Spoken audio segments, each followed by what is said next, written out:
Welcome back to Next of Kin, the podcast. I'm Millie, a British expat and first-time mum navigating motherhood here in the UAE. Join me each week as I chat with experts, parents and inspiring guests about all things motherhood, daily life and raising little ones in the UAE. I'll also be bringing you along as I navigate the beautiful chaos of first-time motherhood, taking over a business and building this exciting new chapter. Whether you're expecting your first baby, deep in the newborn bubble, or simply looking for your village, this is the right place.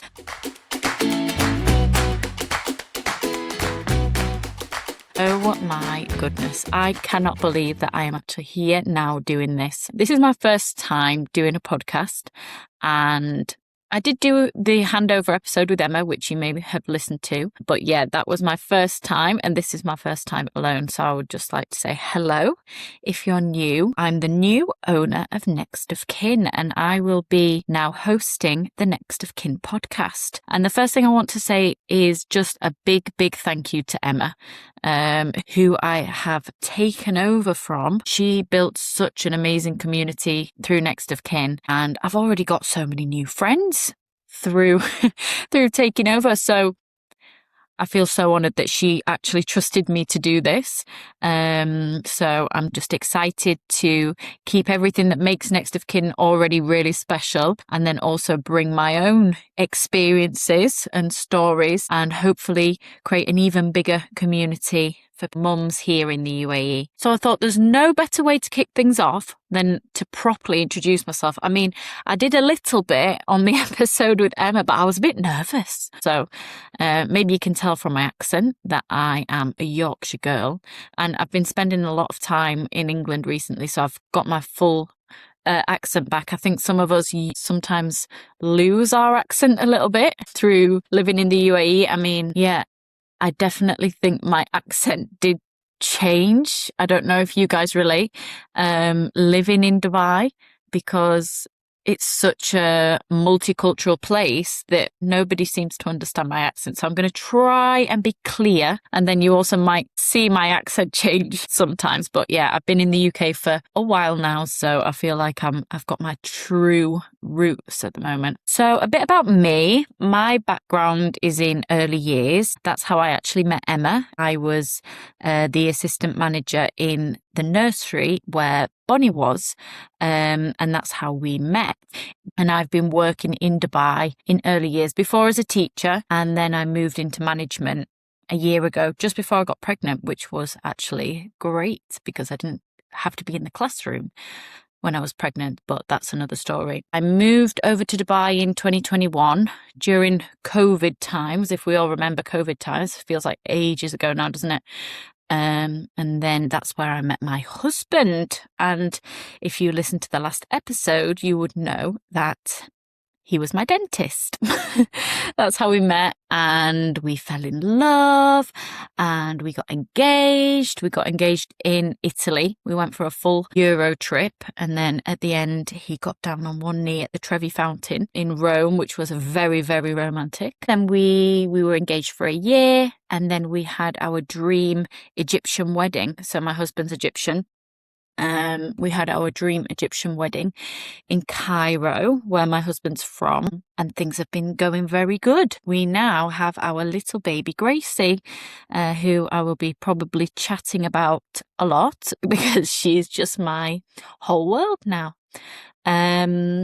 So we have been building our life in Dubai, our community. We both come from different cultural backgrounds, and it's something I would like to delve into in some episodes, you know, what it's like being in an intercultural marriage. So yeah, we met in Dubai, and now we're hopefully going to be raising our bilingual baby.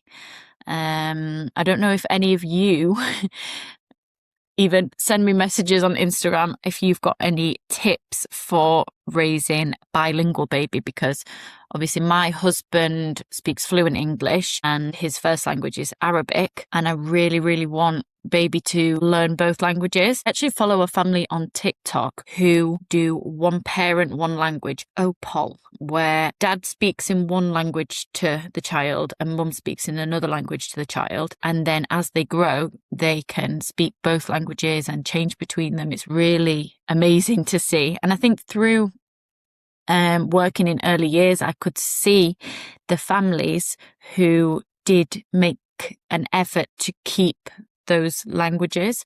I know I've got one friend, her daughter can speak Russian, English and Arabic because they keep speaking those at home. So that's our plan.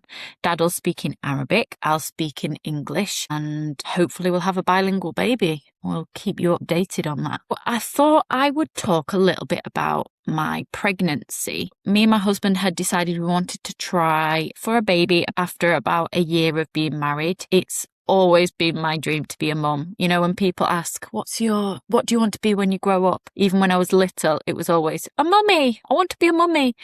So finally I've got my dream. We usually come back to England each summer, and then I found out that I was pregnant. I had a funny feeling last summer, so it was August, and I remember I'd gone to Manchester with my mum and met up with a friend, and my social battery just ran out really quickly, and that's not like me. I'm a chatty girl, and I just felt like, oh God, I just felt awful. And I didn't know what it was. I thought, oh, it must be, due on a period or something. Even we went out for lunch, me and my mum, and I just didn't really enjoy the food, and I just didn't have energy to walk around. I want to go home. And turns out I was pregnant. I took loads of pregnancy tests. I was obsessed with taking tests, and I even stood the camera up every time I took a test, but they were all negative. And at this time, my husband, like a week before, had gone back to work in Dubai, and I was always setting a camera up because I wanted to catch the moment if I was pregnant. And I said to my husband, do you mind if I take pregnancy tests on my own? And he was like, yeah, it's fine. So I was filming myself every time I took a test, and they were all negative. I swear I took about 20 tests, all negative, because I still had this weird feeling, very hormonal, I don't know. So all the tests were negative, and then I was flying back to Dubai, and I remember it was a stopover flight, so I stopped in, I think, Saudi Arabia, and I was a bit late, so the plane was delayed, and I was a bit late to get to the next flight, so I had to run, and I was so out of breath, and I just couldn't believe, like, I was trying to run, and I used to be a good runner, I had to run like a very short distance, and I felt so out of breath, so unfit, and I thought something's not right. So I decided, right, when I'm on this flight, I am not going to go to the toilet or for a wee, because I'm going to save my wee for a pregnancy test when I get home. So husband picked me up, went back home, had a pregnancy test in my bag, and I didn't even tell my husband. I just went to the toilet, took this test. I just thought, I wasn't somehow expecting that was going to be the one. And I didn't even set my phone up for a video, which was annoying after all of those others. So yeah, took this test and looked at it, and I just screamed out hysterically, Beta! And he was like, what happened? Are you okay? Oh, I'm pregnant! And he said, are you happy? He couldn't tell because I was crying my eyes out, he couldn't tell if I was actually happy or distraught. So no, I was happy. And I even pulled, me and my friend that day in Manchester, I had bought a baby grow. So when I did find out I was pregnant, I was going to tell my husband in such a cute, Instagrammable way, get this I love my daddy baby grow, and, present it to him. But there I was in hysterical tears, and I just threw it at him. I'm pregnant. But yeah, that's the story. So then I had my pregnancy in Dubai.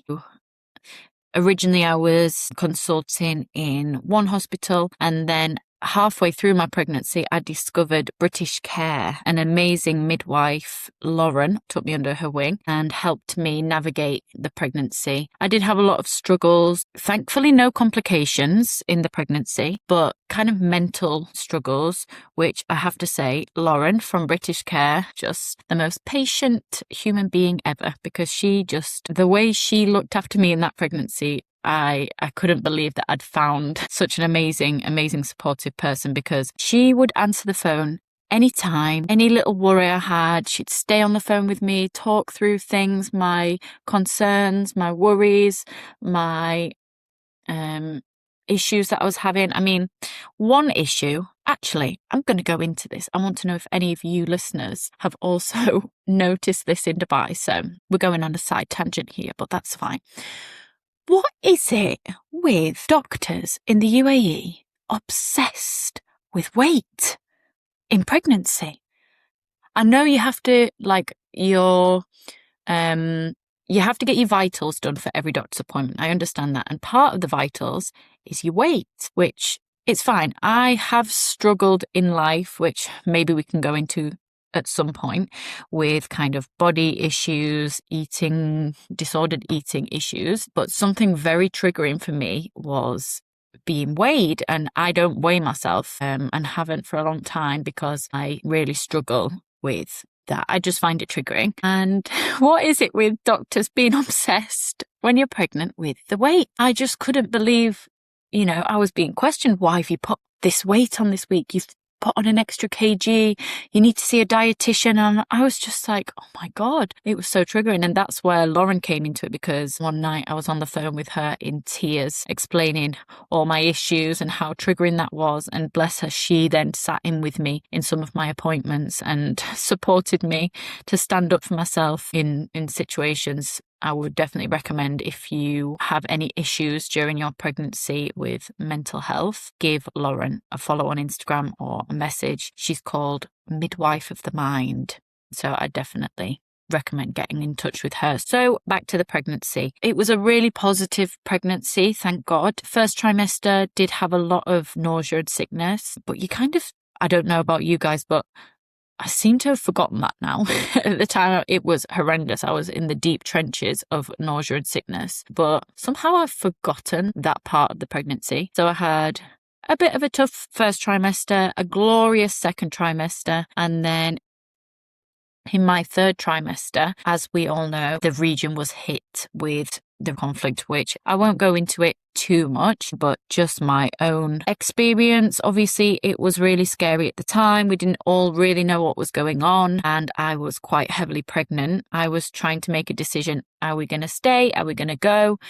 Really wanted my mum to be there for the birth, and the plan was originally that she was going to come over to the UAE to be with me in the birth, but we didn't know if she'd be able to come for the birth with the conflict. I guess we all didn't really know what was happening at the time. As much as I wanted to stay, being pregnant, I was super, super anxious. And what was happening just was really, really scary, wasn't it? I mean, it was scary. We can't deny that. Me and my husband decided to travel over to the UK, and that I would have the baby in England. I am blessed that I did have a place to go. My family welcomed me into the spare room with open arms, heavily pregnant, and then we had to navigate the NHS care back home in England, which obviously was scary. You hear a lot of things online, but I actually had an amazing experience, thank God. I had some amazing midwives. I was worried how it was going to work, like transferring care midway through pregnancy. I had a really, really good experience. They did book me in for a scan when I got back, because they just wanted to see where I was up to. And actually, baby was measuring a bit big, and the fluid was around the baby was measuring to be quite a lot of liquid. So they'd done this scan and they said, oh, your baby is measuring big. We think you may have gestational diabetes, which I had been tested for in Dubai at about 26 weeks. I'm not sure when the test was exactly, but I didn't have it then. In Dubai, everything was clear, and then they wanted me to do it again in the UK. So I did that day before my baby shower, which I'd ordered an amazing cake, and I felt so nervous to eat a slice of that cake. But yeah, I found out on the Monday. So I'd taken that test, I think, on the Friday. And then on the Monday, I found out that I did have gestational diabetes, which was really, in some ways, Yeah, it was good that it happened at the end, so I didn't have to spend my whole pregnancy worrying about gestational diabetes. It was about 34 or 35 weeks, but it was scary. It's something hopefully we can get into. I'd really love to do an in-depth episode all about gestational diabetes because it was tough navigating it. You don't know what information to follow. I was absolutely devastated. I thought I'd harmed my baby. I thought it was my fault, even though all the midwives and doctors were telling me, no, it's nothing you've done wrong. But yeah, that was a lot.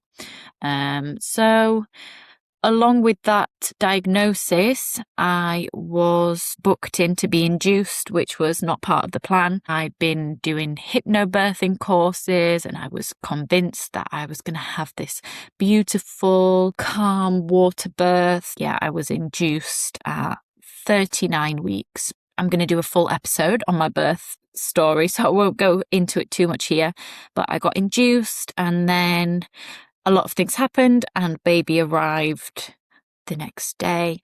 Thank God everything went okay. I had a vaginal birth with forceps and episiotomy, which sounds scary. If you don't know what episiotomy is, it's where they cut with scissors to get baby out. But actually, it's not as scary as you think. That was the one thing I was scared of in my whole pregnancy, and that was the least of my worries. A little bit of reassurance for you there. It's not as bad as it sounds. So husband was still with me for the remainder of the pregnancy and the birth, but unfortunately he did have to go back to Dubai 10 days after baby was born, which was really tough. He still hasn't seen baby since she was 10 days old. Right now when I'm filming this, it's just the beginning of August, but we're heading back to Dubai, so we will have been reunited by the time this is up, which is so exciting. We're so excited to be back together as a family. It has been really tough solo parenting.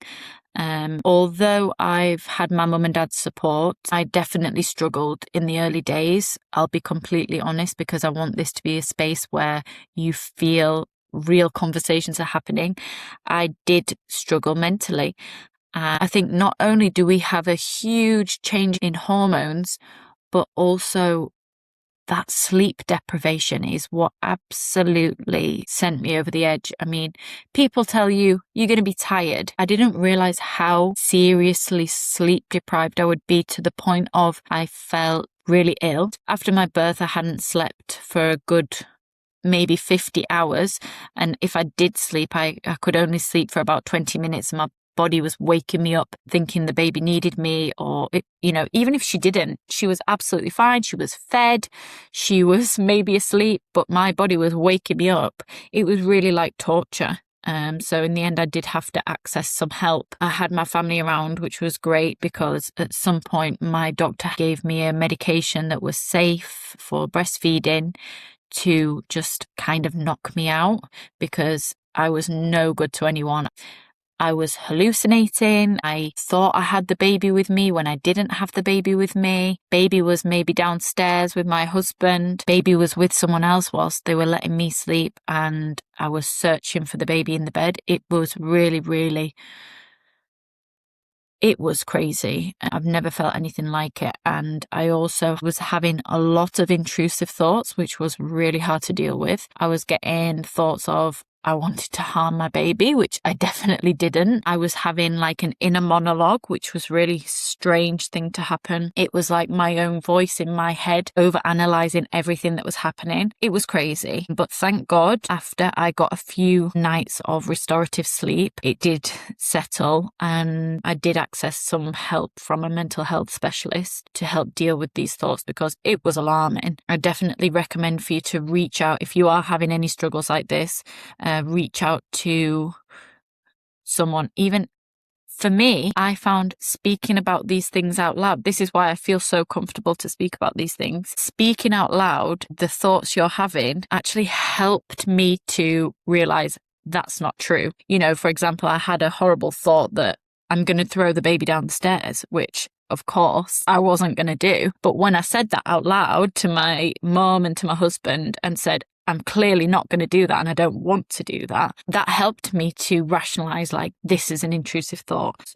If you're struggling with something like this right now, my messages are always open. If you want to chat about it, I'm more than happy to, give my experience and help you to chat about yours and maybe point you in the direction of some help. But yeah, that was something that I really struggled with. Think something about motherhood in today's day and age. We compare ourselves to everything we see online. So I'd read up on everything. I need to make sure that baby is dressed in this because it's this temperature, and all the safe sleep and how many times we need to feed the baby. We read so much advice online, whether it's on TikTok or Reels. It's overwhelming. You feel you've got to do everything perfect when actually we're all just trying our best. So something, just finishing up on that topic, I would just say it's okay. It can be normal to struggle postpartum. Some people do, some people don't. Some people struggle a lot worse. Some people have no issues at all. Wherever you are postpartum, it's okay. Things will get better. It's tough. And I was feeling like it was never going to end. And I know it's all right me saying that now if you're in the depths of it, but for me, it got better. Try reach out for some help. That would be my advice. So obviously, I have been solo parenting, which has meant 10 FaceTimes a day. Bless my husband, he's been working flat out. He's been FaceTiming where he can between patients, a quick hello, pictures sent over. But he's done amazingly and I miss him so much. Whenever I have an issue or need to talk about something, he's always my rock. So it's been tough not having him there with me every day, but it is what it is. And this is how this chapter worked out for us. And thank God it's gone okay. I am counting the days until we're back together, but we've enjoyed the summer.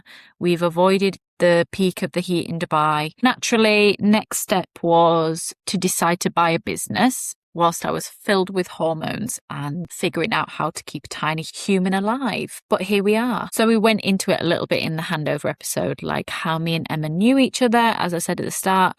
And I'd contacted her once I saw a video on TikTok. Actually, I was just scrolling through my For You page and I saw Emma's face and I thought, I recognize her. I'd always dreamed of having something out in Dubai for myself. I didn't want to go back to full-time work straight away and did want to have something flexible and something exciting that I could do while being a mom. And then me and Emma got chatting and realised that we did really align on a lot of things and that this business might be a good one for me. As you listeners probably know, Next of Kin started as a children's clothing brand, founded the business. Next of Kin then grew into a marketplace for other mummy-owned brands to showcase their amazing products up on the Next of Kin website. So Next of Kin hosts some amazing mummy-owned brands. You can go and have a look. Hopefully we're up by then. If not, it will be coming soon. The podcast is something so up my street. I love chatting. I love meeting new people, getting advice on different topics. And as a first-time mum, I actually wanted to be able to ask questions to experts about different parts of motherhood that I've been navigating. So not only am I getting to ask those questions and get the answers, I'm able to share them with you. So we've got some amazing guests lined up. I've got so much up my sleeve and I'm so excited to share what I've been getting up to. And on top of this, something Emma used to do was host a weekly play date with MamaHub. And this is something I'm so excited that I will be hosting every Friday at 8:30 at the Garden Project at the Hills. So keep an eye on socials for that. I'm just so excited to be able to be meeting other mums out there, getting my own little community. So obviously, yes, I'm not going back to work. So this is my job now. But I'm also so excited to get to meet the community of amazing mummies in Dubai. I've already got to speak to so many amazing mums through Instagram and through social media that are just cheering me on. I'm so happy to get to know everyone. What we're trying with the MamaHub play dates on a Friday morning is build that community for you to come. Maybe you're a new mum in Dubai, maybe you've just moved to Dubai, and this is a place that you can come, you can just rock up. There's no pressure to be glammed up or, you come straight from the gym. We don't care. Just a nice place to go, meet other mums, chat. Your children will be entertained. There's lots of toys, lots of bits to keep them busy, and you will maybe find your village, because so many of us are out here in Dubai. We've not got our families. You need your village, when you're a mum. And what we're trying to do at MamaHub is help you find that village. So I would be so happy to meet some of the listeners if you want to come along. It's 50 dirhams per family, not per child. So if you've got few children, that's fine. 50 dirhams that you'll pay, and we can meet there. I'll look forward to that. So we are kicking that off on the 18th of September. So I'm so excited to be doing that. That is my introduction episode. I guess what I really want to finish with is I don't want this to be just another parenting podcast. I want this to be a place where there's a real genuine community, really honest conversations. No topic is too taboo. We've got some amazing experts that have got loads to share. I've got lots of questions for them. And actually, I've opened a WhatsApp group called the Kin Club.